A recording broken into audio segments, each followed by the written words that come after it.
वैश्विक पटल पर खाड़ी देशों में अचानक से बहुत ज़्यादा तनाव बढ़ गया है। अगर आप देश की बहुत सारी खबरें देख रहे थे, वायनाड से लेकर दिल्ली तक की, तो शायद आपने बहुत ध्यान नहीं दिया होगा, लेकिन दरअसल बहुत ज़्यादा तनाव बढ़ा हुआ है खाड़ी देश में। एक घटना हुई जिसमें इस्माइल हेनिया नाम के एक व्यक्ति की हत्या कर दी गई ईरान में, और उसके बाद से बहुत जगह हलचल हुई। कौन है ये इस्माइल?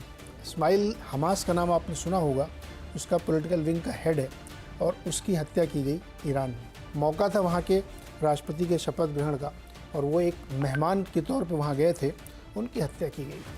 आरोप है कि इजराइल ने ये कराया है, क्योंकि इन दोनों के बीच में, हमास के बीच में झगड़ा चल रहा है। हालांकि औपचारिक तौर पर इजराइल ने स्वीकार नहीं किया, लेकिन ये एक उनका तरीका भी होता है कि वो ओन नहीं करते, लेकिन पूरी दुनिया समझ जाती है कि ये मोसाद का काम हो सकता है। तो ये एक अलग विषय है, लेकिन इस हत्या के मायने क्या हैं, इसकी वजह से कितना बड़ा तनाव बढ़ सकता है, इसको असेस करने की ज़रूरत है। हमास और इजराइल के बीच में लगातार गजा में युद्ध चल रहा है। इस पर हमने कई बार विस्तार से चर्चा की है, और वो लड़ाई अभी ख़त्म नहीं हुई है। इजराइल ने कहा था कि हम इसकी कड़ी से कड़ी कार्रवाई करके इनके उन सारे नेताओं को चुन चुन के मारेंगे जो उन्होंने इजराइल पे हमला किया था। उसी कड़ी में इसको देखा जा रहा है। इस लड़ाई का सबसे ख़राब पक्ष ये कह सकते हैं कि आसपास की बहुत सारी ज़मीन और सियासतें इसमें शामिल दिखती हैं। लेबनान में भी कई बार हमले हो चुके हैं, बेरूत में, और हिजबुल्ला जो और बहुत एक्टिव है, उसके साथ भी लड़ाइयाँ चल रही हैं। ये दरअसल इसलिए बहुत इम्पॉर्टेंट हो जाता है कि पूरा खाड़ी देश इसके आग में झुलस सकता है। ईरान जो एक बड़ी शक्ति है उस इलाके की, अगर उसके देश में जाके एक लीडर की हत्या हो रही है, हमास की, जो कि कुछ लोग उसको आतंकवादी संगठन मानते हैं, कुछ लोग उसको विद्रोही संगठन मानते हैं, अलग अलग तरीके से है जो गज़ा में काम कर रहे हैं, तो इससे एक बड़ी दिक्कत हो सकती है। सवाल आपके मन में होगा कि इससे बाकी देशों का क्या है, भारत का क्या, अमेरिका का क्या? तो थोड़ा और परिप्रेक्ष्य में चलें तो ये लड़ाई इतनी आसान नहीं है, क्योंकि इसमें बहुत बड़े बड़े देशों का लेना देना है, क्योंकि इजराइल पश्चिमी ताकतों के इशारे पर ही वहाँ अपने अस्तित्व को बचाए हुए है।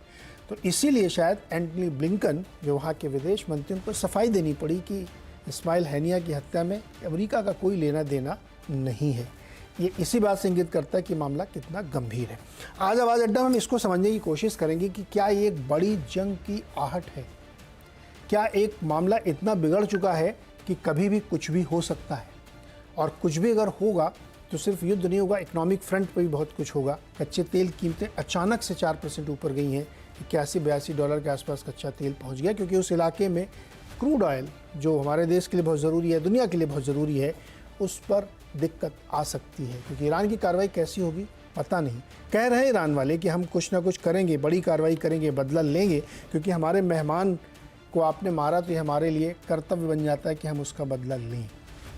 इसी विषय को समझने की कोशिश करते हैं। हमारे साथ जो बहुत विशेष मेहमान हैं, जिनको हमने बुलाया आज चर्चा के लिए, मैं सब आपको परिचय करा देता हूँ। जियोपॉलिटिक्स के जाने-माने एक्सपर्ट और एनर्जी सेगमेंट को बहुत करीब से देखते हैं, नरेंद्र तनेजा जी हमारे साथ हैं। पूर्व डिप्लोमेट दीपक वोरा जी हैं, जो कि यूएस से और खाड़ी देशों से बहुत अच्छे से परिचित हैं। इसके साथ ही वरिष्ठ पत्रकार शिवकांत शर्मा जी, जो एक और पश्चिमी देश में, जो इनडायरेक्टली डायरेक्टली उन शक्तियों के संग में शामिल है, वहाँ रहते हैं लंदन में। और साथ ही जवाहरलाल नेहरू विश्वविद्यालय के सेंटर फॉर इंटरनेशनल पॉलिटिक्स के चेयरपर्सन प्रोफेसर स्वर्ण सिंह भी हमारे साथ हैं। आप सबका सर बहुत बहुत स्वागत है इसमें। वोरा साहब, हम ये चाहते हैं कि इस विषय को हमारे दर्शक अच्छे से समझें, इसकी गंभीरता को, चीज़ों को। तो समरी स्टेटमेंट की बजाय एक एक विषय को हम लोग समझने की कोशिश करते हैं। मेरा बहुत बेसिक सा सवाल है कि इस्माइल हेनिया की मौत को इतना तवज्जो क्यों दिया जा रहा है, इसके क्या मायने हैं? आभारी हूँ सर कि आपने ये मौका दिया। बहुत अच्छा लगता है जब आपके साथ आपके चैनल पर होता हूँ। आपसे बहुत कुछ सीखता हूँ, और बाकी जो विशेषज्ञ हैं उनसे भी, उनकी जानकारी मुझसे कहीं ज्यादा। मैं इस इलाके में बहुत साल रहा हूँ। पहला बताता हूँ, तवज्जो, सब लोग बड़ा शोर मचा रहे हैं पैलेस्टीनियन के बारे में। हमास के लीडर को मार दिया। एक देश नहीं है खाड़ी में जो हमास को कहेगा आके मेरे पास बस जाओ। नफरत करते हैं वो लोग इन लोगों से, कोई नहीं इनको लेगा। सर, इनकी कहानी रोहिंग्या वालों की कहानी है। सारी दुनिया शोर मचाती है, रोहिंग्या रोहिंग्या रोहिंग्या, कोई उनको लेने को तैयार नहीं है। पैलेस्टीनियन को लेने को कोई तैयार नहीं।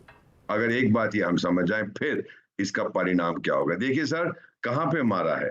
अगर हानिये को मारना चाहते जो इजराइल की क्षमता है, तो इसको कतार में मार सकते थे, टर्की में मार सकते थे, जहां जहां ये आवारागर्दी करता है कहीं भी मार सकते। ईरान में मारा है जब ये उनके राष्ट्रपति के उद्घाटन के लिए गया था। कौन से पासपोर्ट पे गया था, किस देश ने डिप्लोमेटिक पासपोर्ट दिए, ये सब चीजें आप भूल जाइएगा। लेकिन ये नंबर 1 का आतंकी था। जो लोग कहते हैं ये तो बड़ी पीस डील करता था, अगर ये पीस डील कर रहा था तो इजराइल इसको नहीं मारता। इजराइल ने एक संदेश दिया है कि दुनिया में जहां छुपोगे, जो आपने जिक्र किया था 7 अक्टूबर के हमले के बाद उन्होंने कहा था, जहन्नम में भी छुपोगे वहां से तुमको ढूंढ निकालेंगे और मारेंगे। और यही इन्होंने इस्माइल हानिया के साथ किया।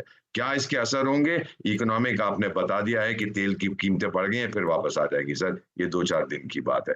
दूसरा, इसका पॉलिटिकल सिग्निफिकेंस क्या है? जीरो होगा। शोर मचाएंगे, ये करेंगे, वो करेंगे। इजराइल के ऊपर जो प्रतिबंध लगाए हैं, जो कुछ कर रहे हैं, उससे ज्यादा ये क्या करेंगे। मिलिटरीली आपने सुना होगा कि ईरान ने क्या कहा है कि अमेरिकन ने इसको बताया था इजराइल को कि यह कहां छुपा, यानी सारी गलती अमेरिका की है। और फिर ईरान अपने लोगों से कहेगा, भाई अमेरिका से मैं पंगा नहीं ले सकता, वो तो बहुत बड़ा शैतान है। ये सब ड्रामा है सर, क्षमा कीजिए, ये नौटंकी है।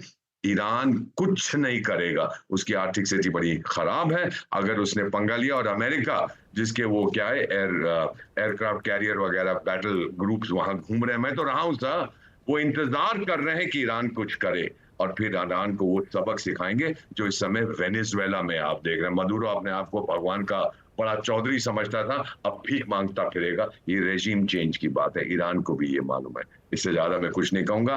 कुछ नहीं होने वाला। आप देख, हम कहेंगे ओ ये हो जाएगा, वो हो जाएगा, कुछ नहीं होने वाला। अगले 7 दिनों तो शांत हो जाएगा सर। तो दीपक जी, ये आपकी बात से मुझे ये लग रहा है कि ये एक बढ़िया प्लानिंग के तहत किया गया है, और इसमें भले ही ब्लिंकन साहब कुछ भी करो, लेकिन वो शामिल है इसमें, मतलब अमेरिका शामिल है इसमें। 100% उनकी अप्रूवल के बिना इजराइल ये कभी नहीं करेगा सर। इजराइल की सर्वाइवल का गारंटर कौन है? यूनाइटेड स्टेट्स है। मैं नहीं हूं, रूस नहीं है, चीन नहीं है। ये सब शोर मचाएंगे रूस और चीन, कोई पंगा नहीं लेगा, क्योंकि रूस व्यस्त है यूक्रेन में, चीन फंसा हुआ है ये ताइवान के उसमें। क्यों पंगा लेंगे ये किसी के साथ? इजराइल के साथ क्यों पंगा लेंगे? लोग नहीं करेंगे सर। गाली जरूर देंगे, शोर मचाएंगे, हुआ हुआ, हम भी ये करते हैं सर। मुझे डिप्लोमेसी में 51 साल हो गए, हम भी ये करेंगे, but on the ground no action. On the ground no action. Shivkant ji, ये बड़ी घटना है, और लगातार ये युद्ध चल रहा है, युद्ध ही कह सकते हैं इसको, जो हमास और इजराइल के बीच में चल रहा है। उसके बीच में एक बड़ी घटना हुई है, तनाव की स्थिति तो बनी हुई है। दीपक सर कह रहे हैं कि ऐसा कुछ नहीं होगा, केवल शोर होगा। आपको क्या लगता है कि ये घटना कितनी बड़ी है, और इससे इस तनाव का कल्मिनेशन कहाँ हो सकता है? शिवकांत जी, आप अनम्यूट करिए प्लीज। जी। वोरा साहब की बातें मैंने ध्यान से सुनी। एक बात स्पष्ट है कि वैसे कोई महत्व हो ना हो, इसका दूरगामी असर कोई पड़े ना पड़े, लेकिन कुछ समय के लिए जिस चीज को लेकर दुनिया सबसे ज्यादा चिंतित है, जो सप्लाई चेन का मामला है, चाहे वो लाल सागर से होके हो, चाहे वो खाड़ी से होके हो, चाहे ईरान इसके बदले में जिस तरह के हमले की आशंका की जा रही है उतना बड़ा हमला न करे, छोटा मोटा हमला करे। इन्होंने ईरान की शरण में, ईरान की राजधानी में गए एक मेहमान को मिसाइल मार, एक बाय द वे ये पहली बार नहीं है। इसराइल इससे पहले ईरान के भीतर जो उसके टारगेट रहे हैं उनको मारता रहा है, लेकिन किसी एक संगठन के, और जो संगठन इस वक्त इतनी चर्चा में है, उसके हेड को जो एक तरह से ताजपोशी के समारोह में गया था, उसको मारना, ये इतनी बड़ी घटना पहले नहीं हुई। तो इसका जवाब तो ईरान को देना पड़ेगा, और ईरान कैसे देता है ये तो ईरान ही जानता है। लेकिन हाँ, ये नहीं हो सकता कि ईरान सीधा हमला कर ले, क्योंकि न, जैसा कि वोरा साहब ने कहा, न ईरान के पास इतनी इस वक्त ताकत है, न क्षमता है, न ईरान ये चाहता है। होगा ये कि ईरान के जो प्रॉक्सीज जिन्हें हम कहते हैं, हूतीज हैं, हिजबुल्लाह हैं, या इराक में ईरान समर्थित बहुत से चरमपंथी गुट हैं जो अमेरिकी ठिकानों पर हमले करते आए हैं। इनमें से किसी एक को कहा जाएगा और वो कहीं न कहीं कोई न कोई हमला करेगा। लेकिन इस बीच पूरी दुनिया को ये ध्यान रखना पड़ेगा कि उनके जहाज़ों या उनके माल की सप्लाई की कोई गारंटी नहीं बचेगी, क्योंकि कहीं भी कोई भी किसी वक़्त भी हमला कर सकता है। तो इस तरह का हमला होने से जो सबसे बड़ा नुकसान है, वो विश्व व्यापार का हुआ है और विश्व शांति का हुआ है। और दूसरी सबसे बड़ी बात ये है कि भले ही हमास के ये पॉलिटिकल चीफ थे और इन्हें आप आतंकी कहें, और आतंकी अमेरिका ने इनको घोषित कर रखा है, इज़राइल ने भी कर रखा है। लेकिन ये जो युद्ध विराम की बातचीत जो चल रही थी, जो सौदेबाजी चल रही थी आपस में, उस सौदेबाजी में हमास की तरफ से जो मुख्य भूमिका निभा रहे थे, वो यही निभा रहे थे। इसके अलावा हमास में जो बाकी 6 और हैं इस तरह के नेता, उन 6 में से जो 5 बचे हैं, उनमें से 1 मारा भी गया है, 4 बच गए।